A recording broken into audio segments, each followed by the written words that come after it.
Good afternoon. Welcome to Midday Prayer. We are starting a bit late today. I had some technical difficulties. I was trying to do it back in my house, but I'm back in the office. So we are going to start. Um, Today is just going to be a reading from the liturgies for resisting empire.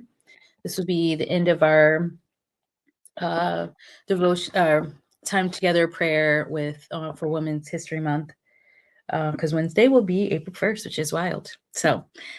Um, yeah, so I'm going to do a reading from this and a prayer from this, and that will be our time together. So, uh, this is what we're reading from, and what I'm going to do is just do the invocation, the reflection, the story that is in here, and then the prayer that is further back, because there are so many different reflections, and they're really good, but I want to keep our time. Um, yeah, so I'll do that, and I'll do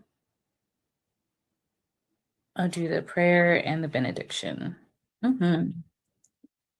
All right.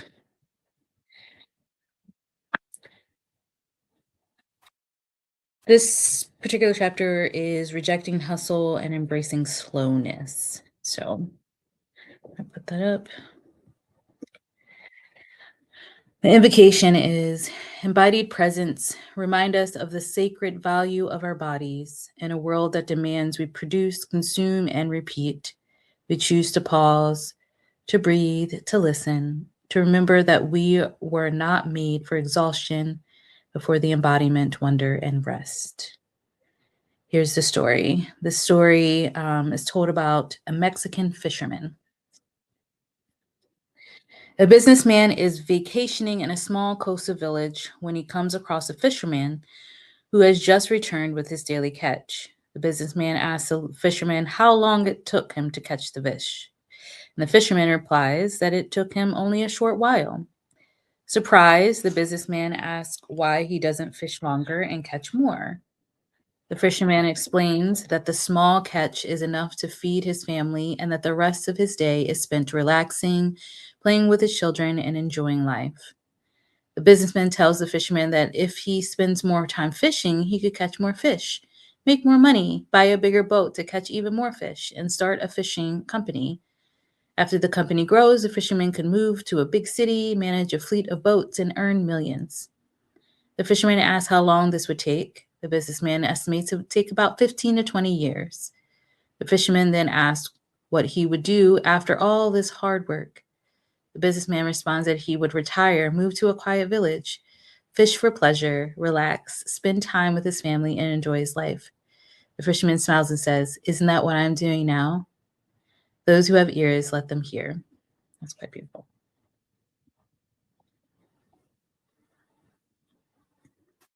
Here's the prayer. Divine rest, we are weary and bent, our bodies burdened by the weight of empire's demands.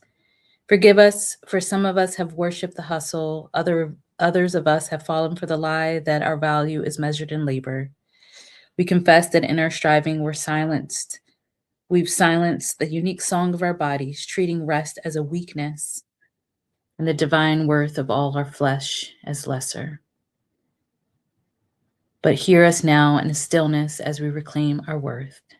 We breathe in mercy, and with every exhale, we return to the sacredness of rest.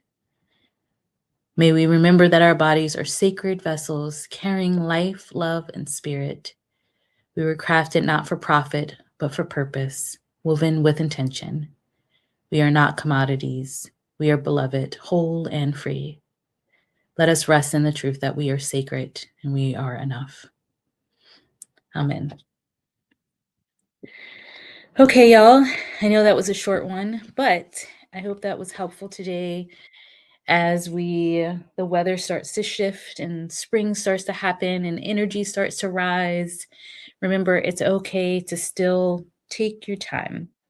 Even if you do more, even if you have the energy, you don't have to do it all at once. And it's especially true for this week, Holy Week. I know we're going to have a full week of different services, of times to reflect, times to be on this journey to the cross, and we can take our time. Let us not rush. Happy Monday and enjoy the rest of your day. Peace, y'all. Bye.